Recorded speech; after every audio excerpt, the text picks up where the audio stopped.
ya contohnya mengetuk pintu ya, mengetuk pintu Tuhan, itu bukan mengetuk pintu manusia ya. Ketukan pertama belum dibuka, ketuk lagi, ketukan kedua belum dibuka, ketuk lagi, ketiga, keempat, kelima, ketuklah pintu pengkabulan Tuhan dengan istiqomah. Ya, jadi sering-sering kayak gitu.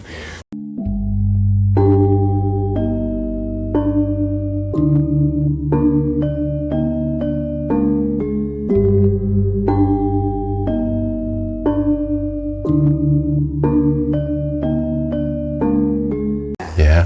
Gimana sih caranya kita tuh berdoa biar cepat terkabul? Gimana jadi caranya biar doa kita tuh cepat dikabulkan sama Allah? Oke, dari pertanyaannya itu saja kita bisa mengambil satu i'tibar bahwa dari awal kalau kita berdoa diniati bagaimana cepat terkabul, itu pun sudah cacat doa kita. Karena inti doa itu sesungguhnya kepasrahan, Mas. Jadi kita harus pasrah betul sama Allah. Pertama adalah ketika kita miskin, kita berdoa untuk bisa kaya, itu kita harus pasrah dulu. Ya Allah, kemiskinan ini adalah titahmu. Aku terima dengan ikhlas, aku terima dengan ridho, dan dengan keridhaan ini aku berdoa. Dengan kepasrahan ini aku berdoa, berikanlah kekayaan pada diriku. Jadi kalau dari awal sudah ada satu kehendak nafsu supaya doa cepat terkabul, itu dari judulnya doa itu aja udah salah. Contohnya jenengan punya masalah, punya ribet yang perlu satu solusi dan jenengan minta kepada Tuhan, itu jenengan harus ridho dulu. Ya Allah, aku hidup, sunatullahnya memang banyak masalah, dan sekarang engkau beri aku banyak masalah, aku ridho, aku terima, dan dengan keridhaan ini, kepasrahan ini, aku meminta kekuatanmu ya Allah untuk aku bisa menyelesaikan masalah ini. Terus gini, adabnya berdoa itu pun juga ada ya. Pertama, kita contohnya ya, kita sudah sholat malam, sudah sholat hajat, sudah sholat duha, sudah sholat istikharah, sudah kita berdoa tiap hari, sudah ditambah dengan puasa, ditambah dengan melek malam, itu sudah. Tapi kenapa belum bisa juga terkabul? Mungkin kita harus bisa introspeksi.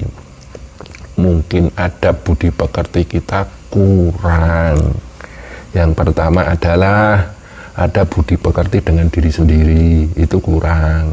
Kita berdoa untuk kaya tapi kita malas, hidup sembarangan, boros, suka nipu orang ya, menyakiti rezeki orang, terus kita berdoa, ya itu akan istilahnya menghambat pengkabulan doa itu.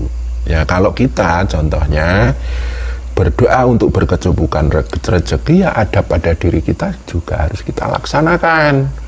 Jalannya orang yang berkecukupan itu dia harus rajin, dia harus disiplin, dia harus istilahnya jangan sembarangan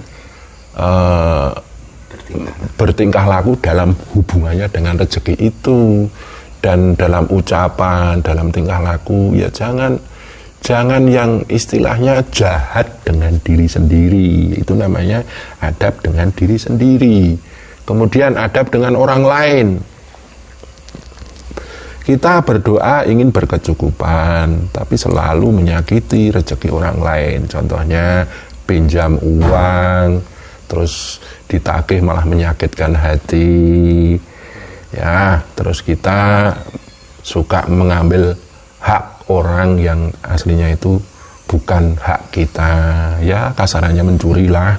Terus kita suka menghina orang, menyakiti orang.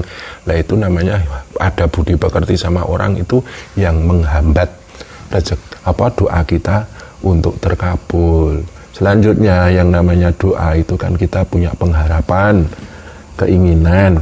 Ya cobalah kita mulai berbudi pekerti sama orang lain. Cobalah sedikit bersedekah. Loh, kita itu tidak punya apa-apa kok malah bersedekah. Ya bersedekah kan banyak. Bisa dengan nasihat, bisa dengan tenaga, sering bantu orang. Kalaupun tidak punya itu juga, cobalah diam. Jangan sampai berbuat sesuatu yang menyakitkan orang lain. Tuh, coba kalau doa kita tidak gampang terkabul atau tidak cepat terkabul, mungkin pelanggaran budi pekerti itu kita lakukan. Selanjutnya, budi pekerti dengan makhluk lain. Ada hewan lapar, ya coba dikasih makanan, haus kasih minuman. Tumbuhan-tumbuhan itu ya kekeringan, coba kasih air, ya, karena tumbuhan juga menginginkan satu rezeki yaitu air, cobalah kamu kasih. Itu jadi budi pekerti sama makhluk lain itu pun harus kita jaga. Terus ada makhluk-makhluk gaib, cobalah doakan. Leluhur jenengan kan sekarang sudah masuk ke alam gaib, cobalah doakan mereka. Itu semua ada bukti pekerti itu akan mendukung pengkabulan panjenengan. Terus selanjutnya adalah ada budi pekerti sama alam semesta ini. Nah ini yang sering kita langgar. Contohnya hujan. Wah hujan, ya hujan terus panas. Wah kok panas terus, ya itu juga istilahnya menggerutu dengan alam, itu nggak bagus. Itu ada budi pekerti dengan alam, coba kita istilahnya kita tegakkan. Sesungguhnya Allah itu menurunkan hujan itu kan memberi rezeki kepada manusia. Allah menggerakkan angin itu juga memberi rezeki kepada manusia. Contohnya tukang sate itu kan dengan angin dia bisa itu tahu ngipasi sate nih ya. Terus dengan panas itu orang mepe gabah, jemur itu kan jadi rezeki mereka. Jadi ada budi pekerti dengan alam semesta itu jangan suka menggerutu dengan apapun yang terjadi di alam semesta ini. Mau hujan, mau angin, mau panas, mau dingin. Tolong di situ ada titah Allah. Sesungguhnya Allah sedang mengatur alam semesta.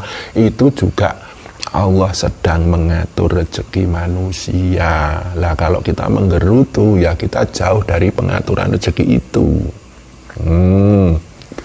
Terus selanjutnya yang namanya doa itu tadi yang jelas mungkin ya doa kita gunakan untuk gigi mongso ya, kemudu-mudu istilah Jawanya. Jadi dengan doa kita itu seakan-akan kita memaksa Allah untuk mengkabulkan.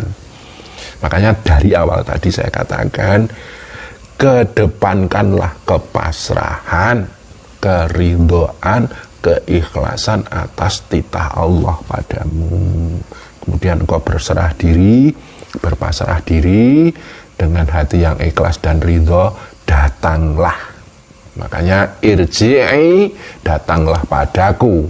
Allah berfirman ya, radiyatan mardiyah, dengan ridho dan aku ridhoi, wadkhuli fi ibadi, dan beribadahlah kepadaku, masuklah dalam golongan hambaku, wadkhuli jannati, dan masuklah dalam jannahku. Lah di situ orang yang berdoa ya harus datang kepada Allah dengan keridhaan, kepasrahan. Ya, pasrah itu di dalam Al-Fatihah kan iyyaka na'budu wa iyyaka nasta'in, itu kepasrahan. Kemudian ihdinas siratal mustaqim, yakinlah dengan doamu. Jadi yakinlah bahwa doamu itu akan terdengar oleh Allah karena Allah Maha mendengar.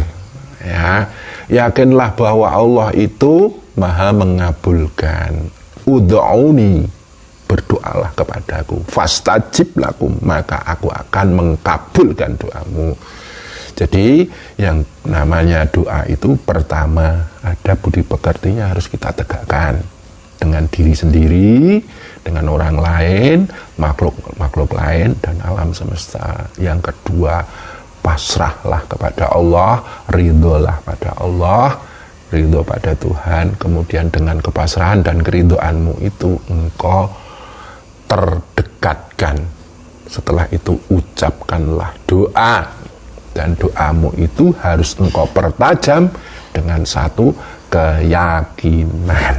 Itulah jenengan doanya lurus, nembus kepada Allah. Kalau jenengan berdoa kok tidak yakin, sesungguhnya doamu itu sudah berbelok karena ketidakkeyakinanmu itu.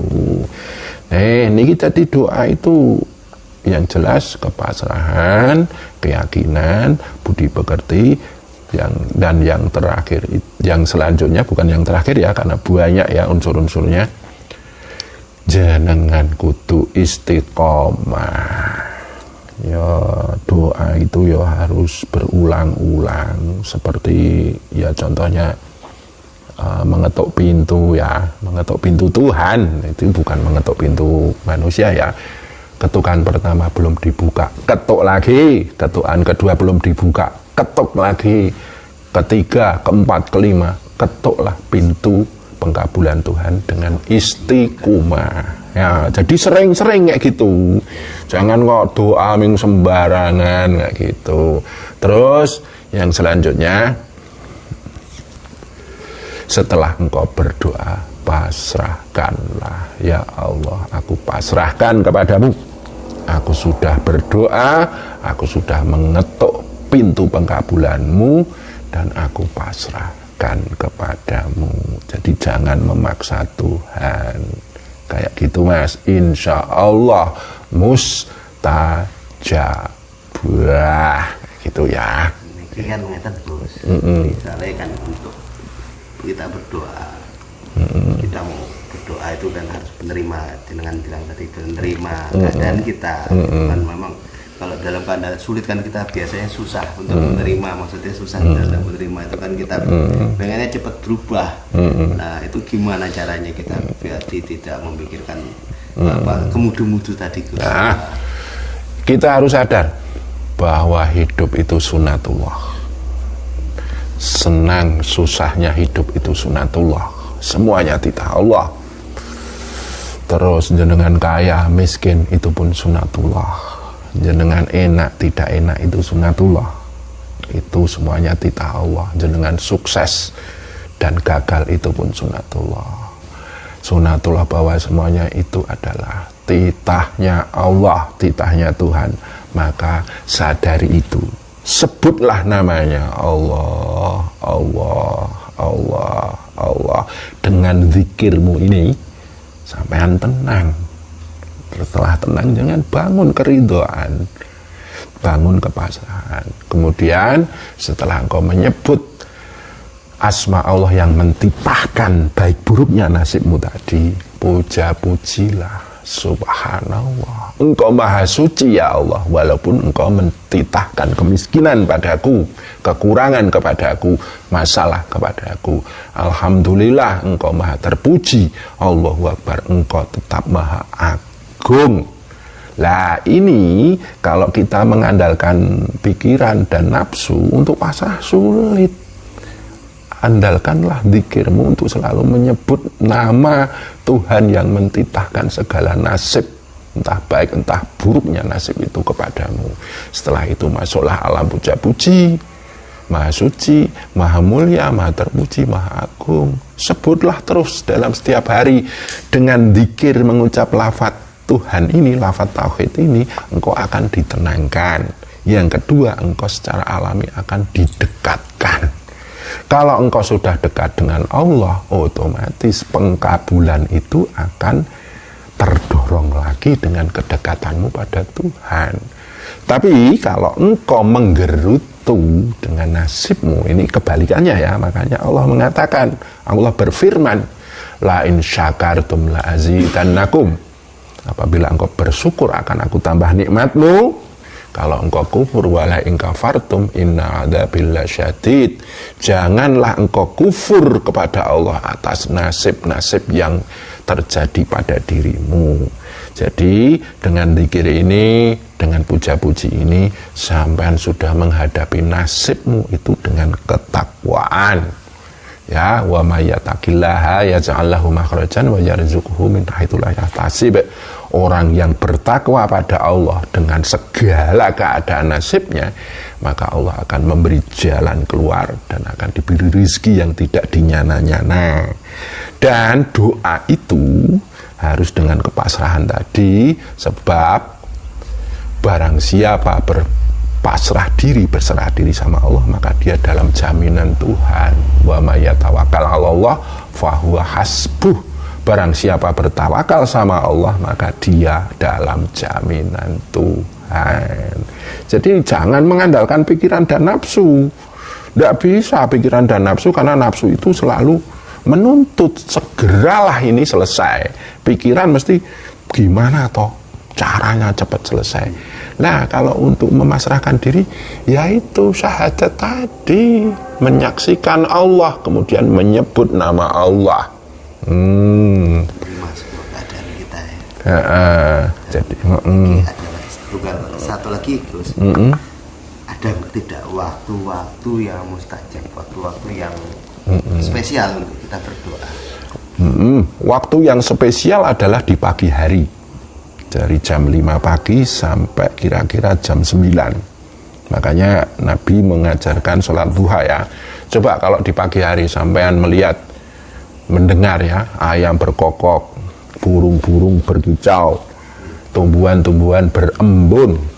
Ya, di situ mulai ada kesibukan-kesibukan di alam semesta ini.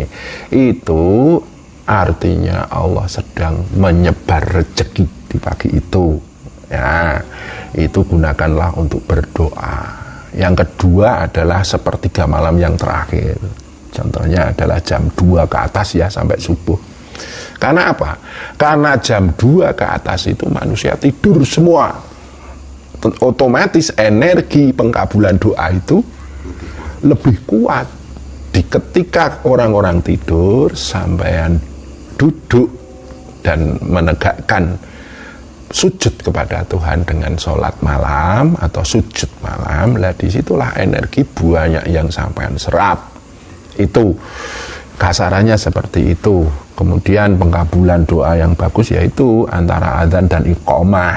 Mamanya sampean di masjid, dengar adzan, sampean sudah di masjid, sambil nunggu qomat, itu sampean berdoa, itu ada pengkabulan doa.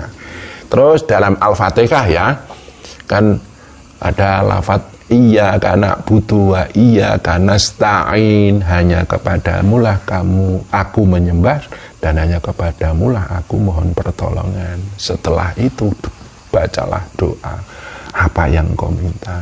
Ya di Al-Fatihah kan Bismillahirrahmanirrahim, Alhamdulillahirabbil alamin, Arrahmanirrahim, Maliki yaumiddin, iyyaka na'budu wa iyyaka nasta'in. Itu sampai rasakan dan jiwai, hanya kepadamulah aku menyembah dan hanya kepadamulah aku mohon pertolongan.